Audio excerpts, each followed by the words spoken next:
मेरा बचपन से सपना भी था कि मैं एक बार आईआईटी में जाकर ड्रम्स बजाऊँ। कुछ अलग ही लाइफ़ क्रिएट करनी जो अभी जी रहे हो। मम्मी-पापा को मुझसे ज़्यादा एक्सपेक्टेशंस हो ना हो, बट मुझे खुद से बहुत ज़्यादा एक्सपेक्टेशंस थी। जितना मैं एक्सपेक्ट कर रहा था पहले कि यार मुझे इस कॉलेज में जाना है, ये ब्रांच चाहिए, भगवान को भी ऐसा लगा कि यार इतनी सॉर्टेड लाइफ़ कैसे हो सकती है। 25 नवंबर 2019 को मुझे पता चला कि मेरी मम्मी को कैंसर है। डिटर्मिनेशन, हार्ड वर्क और सेल्फ बिलीफ, ये 3 चीज़ें तुम्हें वहाँ पहुँचा सकती है, जहाँ शायद एक अच्छी किस्मत भी नहीं पहुँचा पाएगी। हालाँकि लाइफ़ में अभी ज़्यादा कुछ अचीव किया नहीं है, बट मेरी अब तक की लाइफ़ की स्टोरी शेयर करने के लिए आज मैं यहाँ पर हूँ। आप में से कुछ लोगों ने मुझे यूट्यूब पे या क्योरा पे देखा होगा, पर जो लोग मुझे नहीं जानते, I am Anirudh Goyal and I am a student of IIT Bombay. I have recently completed my second year. I was born and brought up in a small town of Rajasthan, that is Kishangarh, and I come from a very middle class family. अब middle class family का ये चीज़ रहती है कि सबको सबसे बहुत expectations होती है, बट मेरे केस में कुछ अलग था। मम्मी-पापा को मुझसे ज़्यादा एक्सपेक्टेशंस हो ना हो, बट मुझे खुद से बहुत ज़्यादा एक्सपेक्टेशंस थी। हमेशा ऐसा था कि यार लाइफ़ में कुछ तो बड़ा करना है। मतलब कुछ अलग ही लाइफ़ क्रिएट करनी है जो अभी जी रहे हैं उससे। इसका मतलब ये नहीं कि जो लाइफ़ मम्मी-पापा आपको दे रहे हैं, वो ख़राब है। मतलब वो अपनी साइड से बेस्ट एफर्ट्स डाल रहे हैं, वो दिन-रात मेहनत कर रहे हैं, उनकी साइड से बेस्ट लाइफ़ वो आपको दे सके। बट कहीं न कहीं ऐसा लगता है कहीं पे हम मिस आउट कर रहे हैं। कुछ चीज़ें हैं जो और अच्छी हो सकती है। तो हमेशा से वही सपना था। अब स्कूल टाइम की बात करते हैं। तो एट 10th तक मैं एक अच्छा स्टूडेंट था, नॉर्मल था, पढ़ाई में अच्छा था एंड बाकी एक्स्ट्रा करिकुलर्स में उतना अच्छा नहीं था, बट थोड़ा बहुत म्यूज़िक करता था। एंड 7th क्लास में मैंने ड्रम्स बजाने सीखे एंड थोड़ा बहुत म्यूज़िक में इन्वॉल्व रहा स्कूल टाइम में। एंड 10th क्लास में मुझे एक न्यूज़पेपर एडवर्टाइज़मेंट से पता चला कि जेईई क्या होता है, आईआईटी क्या होता है। एंड थोड़ा रिसर्च किया, थोड़ा लोगों से पूछा, तो चमका कि यार ये एक ऐसी चीज़ है जिससे लाइफ़ सॉर्ट हो जाती है। उस टाइम पे इतनी क्लैरिटी थी बस। फिर आया 11th का वो टाइम जब हमें चूज़ करनी थी हमें कौन-सी कोचिंग जाना है। सब लोग रिसर्च कर रहे हैं, घर वाले पापा रिसर्च कर रहे हैं, मम्मी रिसर्च कर रही है, तो सबको ये एक पूरी मतलब आस-पास कम्युनिटी में ये चीज़ फैली है कि राजस्थान में स्पेशली कि Kota is the hub for JEE, सब लोग कोटा जा रहे हैं। बट मैंने डिसाइड किया कि यार जिस कोचिंग का मैंने ऐड न्यूज़पेपर में देखा था, जो लोकल कोचिंग है अजमेर में ही, मैं वहीं से प्रिपेयर करूँगा। उसके 2 फ़ायदे रहेंगे कि एक तो मैं घर के पास रहूँगा और अगर कुछ भी प्रॉब्लम है तो मैं घर ईज़िली जा सकता हूँ। कुछ लोगों ने ये चीज़ भी साथ में बोली, I would like to quote this in double quotes कि यार कोटा नहीं जाना तुम्हारी लाइफ़ की ऐतिहासिक भूल होगी। बट मैंने उस टाइम ठान लिया था कि ये चीज़ मैं रॉन्ग प्रूव करके दिखाऊँगा कि coaching doesn't matter, place doesn't matter, all that matters is आप कितने एफर्ट्स डाल रहे हो। तो मैंने इसी बात पे ठाना रहा, पूरे 2 साल मैंने यही सोचा एंड प्रिपेयर किया। अब आता है 11th का मेरी इंटरेस्टिंग स्टोरी। अब सिंस मैंने बताया कि मैं किशनगढ़ से हूँ एंड मेरी कोचिंग है अजमेर में, तो अब उसमें ट्रैवल करने का दिन का लगता है 3 आवर्स। तो तुम समझ सकते हो कितना हेक्टिक होता होगा, 3 आवर्स ट्रैवल बाय बस डेली। अब ये तो स्टार्टिंग का फेज़ था, बट सिंस जैसे-जैसे क्लासेस चलती रही, तो इसकी आदत बन गई एंड लाइफ़ थोड़ी सॉर्टेड चल रही थी। बट ऑब्वियसली भगवान को भी ऐसा लगा कि यार इतनी सॉर्टेड लाइफ़ कैसे हो सकती है। तो आया एक मेरी लाइफ़ का बहुत बड़ा ब्रेक। 25 नवंबर 2019 को मुझे पता चला कि मेरी मम्मी को कैंसर है। I was very broken and ऐसा लगा कि यार क्या हो गया है अचानक से? मतलब मेरे मम्मी-पापा जयपुर में उनका ट्रीटमेंट करा रहे हैं एंड मैं किशनगढ़ में मतलब अजमेर में कोचिंग जा रहा हूँ डेली। इतनी बार ऐसा मन करता था उनसे मिलने जाऊँ, बट सिंस मेरे को पढ़ना था एंड मम्मी-पापा का भी ये सपना था कि मैं आईआईटी के लिए प्रिपेयर करूँ। वो ज़्यादा मुझे लगता था कि यार मैं उसके लिए प्रिपेयर कर रहा हूँ ताकि उनके सपने पूरे हो सके बेसिकली। फिर क्या मेरी 11th चलती रही एंड अल्टीमेटली 11th के एंड तक आते मम्मी भी काफ़ी ठीक होने लगी एंड लाइफ अगेन अच्छी होने लगी, सॉर्ट होने लगी। फिर आया कोविड। बहुत लोगों की बहुत सारे जेईई स्टूडेंट्स की लाइफ थोड़ी कोविड में ख़राब हुई बिकॉज़ ऑनलाइन में काफ़ी वो लोग डिस्ट्रैक्ट हुए। But for me covid was a blessing in disguise because मैं दिन भर पढ़ सकता था। मेरे को क्लासेस दिन भर अटेंड करनी है एंड दिन भर पढ़ना है। मेरे पास और कुछ काम नहीं था।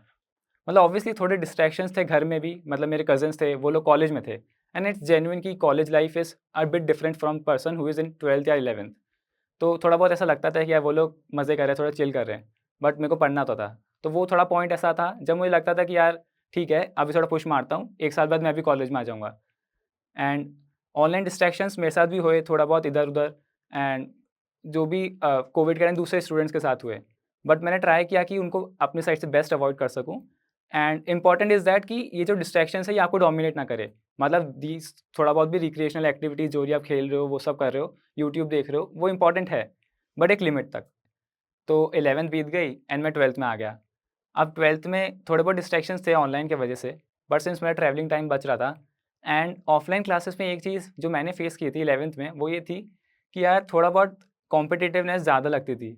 ऐसा ऑब्वियसली जेन्युइन है कि यार जो टॉपर्स होंगे, जो ज़्यादा हाई स्कोर करेंगे, तो थोड़ा बहुत टीचर्स का उनके उनके साइड बायसनेस होगा, जो कि उससे थोड़ा मुझे ऐसा लगता था कि यार मैं भी तो पढ़ रहा हूँ, ऐसा क्यों हो रहा है? बट सिंस ऑनलाइन था, कंपैरिजन की कोई ऐसी फीलिंग नहीं आती थी एंड मैं अपने आराम से रूम पे बैठ के पढ़ता था। तो उस चीज़ से मुझे काफ़ी बेनिफिट हुआ। फिर 12th खत्म हुई एंड 26 फरवरी 2021 को मैंने जेईई मेंस का फर्स्ट अटेम्प्ट दिया एंड मेरा फर्स्ट अटेम्प्ट था वैसे पूरा ऑल इंडिया लेवल एग्ज़ाम का, तो वो डिसेंट गया एंड आई वाज़ हैप्पी कि चलो हो गया एग्ज़ाम।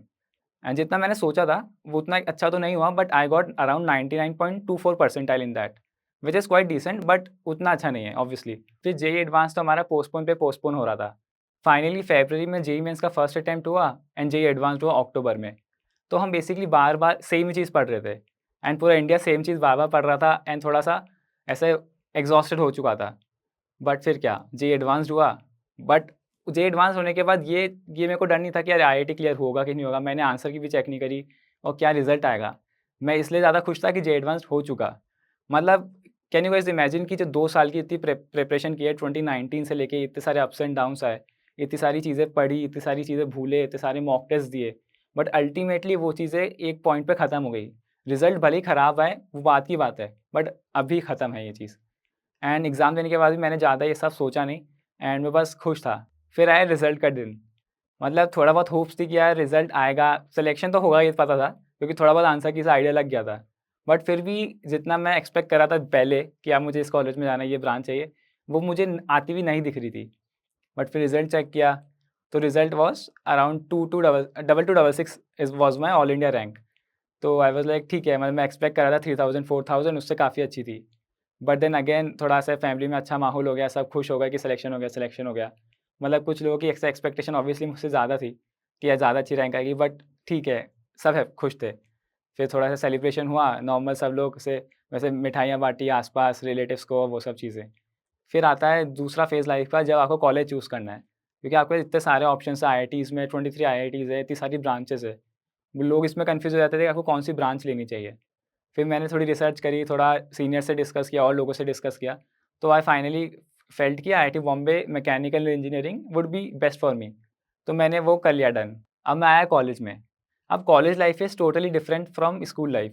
ये कॉलेज में like I was in IIT Bombay, like I am in IIT Bombay and हर कॉलेज में you are competing with the best brains, ठीक है? बट इसका पॉज़िटिव एस्पेक्ट ये है कि आप खुद को बहुत ज़्यादा डेवलप होता हुआ देखोगे, ठीक है? मैंने फर्स्ट ईयर में बहुत सारी चीज़ें एक्सप्लोर करी, चाहे वो कोडिंग हो, स्पोर्ट्स हो, मैं कल्चरल्स में बहुत पार्ट लिया एंड मैंने यूट्यूब भी एक्सप्लोर किया एंड मेरा बचपन से सपना भी था कि मैं एक बार आईआईटी में जाके ड्रम्स बजाऊँ।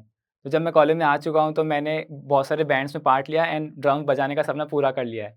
तो वो जब सपना पूरा हुआ, तो आई वाज़ लाइक कि ठीक है, बहुत अच्छा लगा। एंड अब कॉलेज में और भी चीज़ें बहुत सारी चल रही है, लाइक आप केवल पढ़ाई नहीं कर रहे हो, पढ़ाई एक छोटा एस्पेक्ट है कॉलेज लाइफ का, उसके अलावा बहुत सारी चीज़ें कर रहे होते हो। आप खुद को डेवलप कर रहे हो, आप बहुत सारी एक्टिविटीज़ में खुद को इन्वॉल्व करते हो, चाहे वो मैनेजरियल पोज़ीशंस हो या फिर और कुछ। एंड सिंस मैं भी उन सब में चीज़ों में इन्वॉल्व्ड हूँ एंड अभी कॉलेज लाइफ में काफ़ी मज़ा आ रहा है। एंड सिंस तुम्हें पता हो आईआईटी बॉम्बे के फेस्ट जो है वो तो नेक्स्ट लेवल होते ही हैं।